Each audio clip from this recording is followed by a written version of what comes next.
இந்த வீடியோவில் நம்ம என்ன பார்க்க போகிறோம் அப்படின்னு சொல்லி பார்த்தீங்கன்னா, ரோட்டு கடையில் குடிக்கிற மாதிரி நல்ல ஸ்ட்ராங்கான டீ எப்படி போடுறது அப்படிங்கிறத தான் இந்த வீடியோவில் நம்ம பார்க்க போகிறோம். அதற்கு நல்லா காய்ச்சி எடுத்துக்கிட்ட பால் எடுத்துக்கோங்க. அதுவும் நல்லா திக்காக இருக்கிற மாதிரி பார்த்துக்கோங்க. நாங்கள் ஒரு 3 பேத்துக்கு டீ போடுற மாதிரி கொஞ்சமாக பால் தனியாக எடுத்துக்கிட்டேன். இதை அடுப்பில் வச்சு நல்லா ஹீட் பண்ணிக்கிட்டேன். அது சுண்டி வச்சது பத்தாதுன்னு திரும்பவும் நல்லா சுண்ட வச்சு கொதிக்க விட்டுருக்கேன். நல்லா கொதிச்சு பொங்கி வந்ததுக்கு அப்புறமேட்டு கொஞ்ச நேரம் கொதிக்க விடுங்க.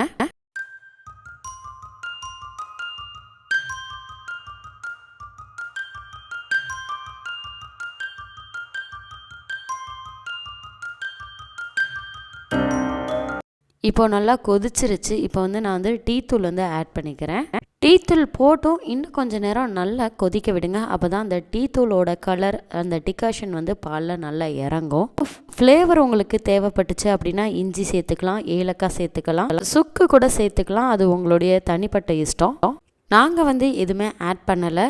டீ தூள் மட்டும் தான் ஆட் பண்ணியிருந்தோம். அதுக்கப்புறம் சர்க்கரையும் அதிலே சேர்த்துக்கிட்டோம். சர்க்கரையை தனியாக சேர்த்து மிக்ஸ் பண்ணும்போது ஒரு மாதிரி நீத்த மாதிரி தெரியும். அப்படி இருக்கக்கூடாது அப்படின்னா டீ கொதிச்சுட்டு இருக்கும்போதே சர்க்கரையும் ஆட் பண்ணிக்கோங்க. நல்லா கரைஞ்சி நல்ல திக்கான டீயாகவே நமக்கு கிடைக்கும்.